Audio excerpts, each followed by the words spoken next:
Hey guys, I'm excited to bring you this video today. As mentioned before, I'm going completely free to play this year, so in this video I'm going to go over the budget team that I'm using at the beginning of NHL 23 HUT, along with my strategy in building the team and also my plan to improve the team as we move along in the year. If you find this video helpful, be sure to come back to the channel. I'm going to be posting team updates along with probably the most in-depth gameplay strategy videos on YouTube for the NHL community. Thank you. The first thing you need to do is figure out how many X Factor cards you want to use for the year. If NHL 23 is anything like NHL 22, then these cards get very expensive to upgrade as the year progresses. I recommend 2 to 3 max. Right now I'm only using 1, and that's Trevor Zegras. Another risk factor involved with them is sometimes the zone ability on the X Factor cards aren't as good as some that are on cards that come out later in the year. For example, in NHL 22, Austin Matthews had Shock and Awe. Some of his later in the year cards, like his Team of the Season or Team of the Year, had better zone abilities on the cards. Ultimately, the game's about having fun, and I knew if I picked Zegras and upgraded him throughout the year, I'd have a good time using his skilled up zone ability.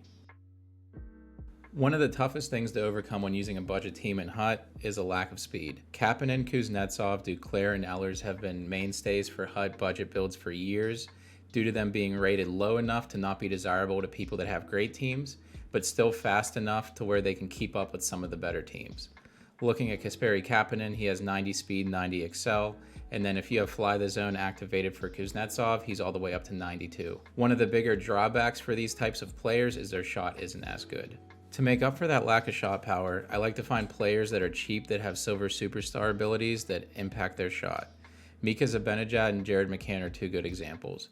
Zibanejad has Workhorse as a synergy, so he gets a boost to acceleration, so he's all the way up to 90 excel, and he's a 6'2" player, so he's not small.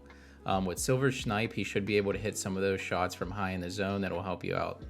In general, finding players that have decent superstar abilities is pretty useful whenever you're building a budget team. On my third line, I have Tyler Bertuzzi, who has Silver Big Tipper. Still not sure how effective this is in NHL 23, but it only cost me about 1,000 coins to try out. Looking at how the rest of my forward lines fill out, I have a free MSP that I got with my pre-order bonus and David Pastrnak, the free team builder that came with the pre-order bonus, and then just some other fill-ins that either fill a synergy slot or the player's quick enough to where they're not going to be a detriment on the ice. On defense, I have another pre-order bonus, and that's the team builder Yuri Slager. One of the reasons I picked him was because I'm a Penguins fan, but he also has Silver 1T. Early on in the game for defense, their accuracy is always really low, so I'm hoping Silver 1T kind of counteracts that 79 slap shot accuracy.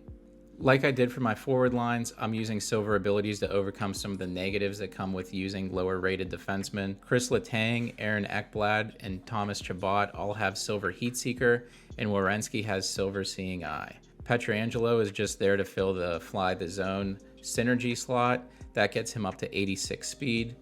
In general, most of these defensemen are decently sized. I don't have any monsters out there. They're all between 6 foot to 6'4", so they're quick enough to keep up with some teams, especially if you play a more conservative style, which you kind of have to do if you're using a budget team, but they're also big enough to knock smaller players off the puck. For goalie, I recommend finding somebody that's 6'3" and above, probably in the 80 to 83 overall range, that has a synergy that you need. For me, this was Allmark. He's 6'4" and has 68 aggression, and he has Fly the Zone, which allows me to activate that for some of my players. So there's the budget team that I'm using to start out NHL 23.